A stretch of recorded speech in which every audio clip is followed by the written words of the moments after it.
One more important concept, impact of non-cooperation movement. Though it had been called off, though it had been withdrawn by Mahatma Gandhi, it had a lot of impact on the national movement. Let us discuss what was the impact of the non-cooperation movement. Impact of the non-cooperation movement. Of course, the movement failed to achieve any of its three main demands. What were the three main demands or objectives of the non-cooperation movement? Just you recall: obtaining Swaraj, obtaining an apology for the Jallianwala Bagh tragedy, and solving the Khilafat problem. All these three objectives which were made in the beginning of starting of the non-cooperation movement, of course it had got failure to achieve its three objectives. Gandhiji's promise to achieve Swaraj within 1 year of launching the movement was not fulfilled, but its ultimate gain outweighed the immediate losses. Of course, it was a great step forward in the course of Indian national movement in the following ways. It had a positive impact in the following ways which helped to the Indian national movement. Let us see, the national movement became a mass movement. First and foremost important impact was it became as a mass movement. The Indian national movement for the first time in history acquired a real mass base with the participation of different sections of Indian society such as peasants, workers, students, teachers and women.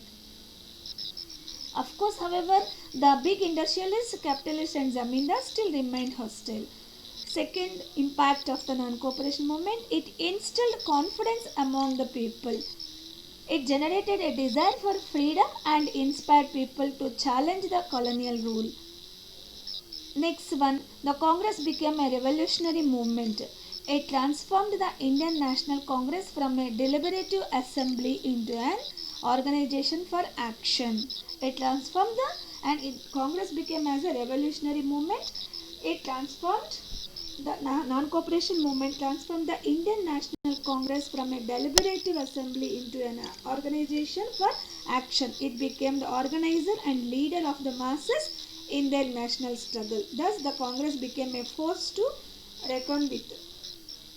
Next, it fostered Hindu-Muslim unity. One more important impact. Of course, there was a small slight clash between the Hindu-Muslim unity during the course of non-cooperation, but again it led to the unity.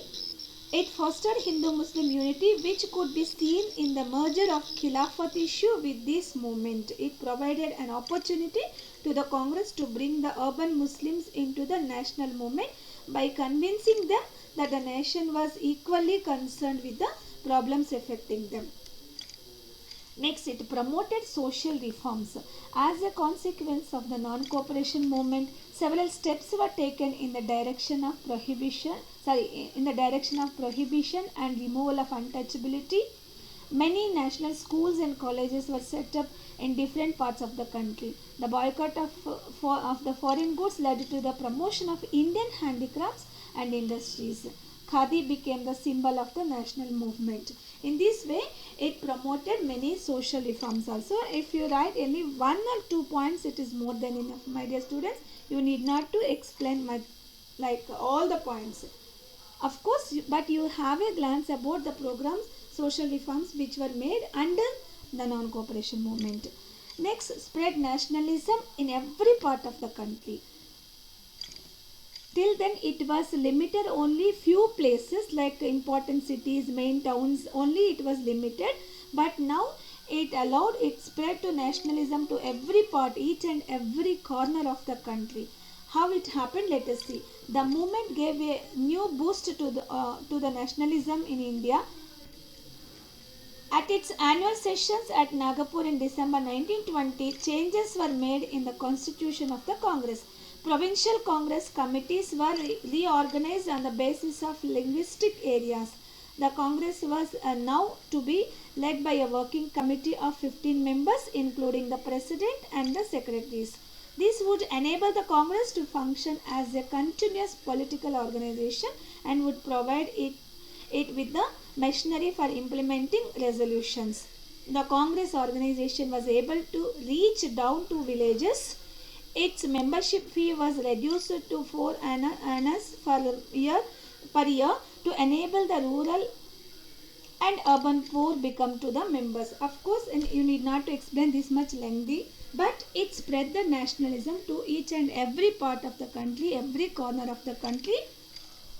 Especially the Congress took initiative to spread the nationalism. The movement gave a new boost to the nationalism in India, and as at its annual sessions at Nagpur in December 1920, changes were made in the constitution of the Congress.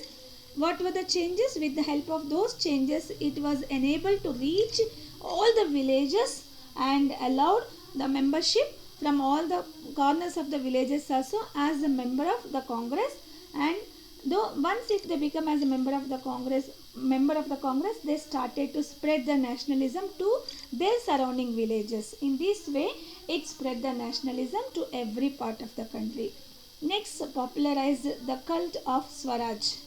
The goal of the non-cooperation movement was to attain Swaraj within the British Empire, if possible, and outside if necessary. The Congress realized the nature and the value of the popular support, and though the movement failed immediately to attain Swaraj, it definitely came nearer to it. Of course, first it popularized the culture of Swaraj, the cult of Swaraj. The goal of the non-cooperation movement, one of the objective was to attain Swaraj within the British Empire if possible and outside if necessary. That was the main objective. So now the Congress realized that nature and value of the popular support, and though the movement failed to immediately to get the support and to attain the Swaraj, though it has got failure immediately, but it became almost nearer to attaining the Swaraj. That was the important achievement.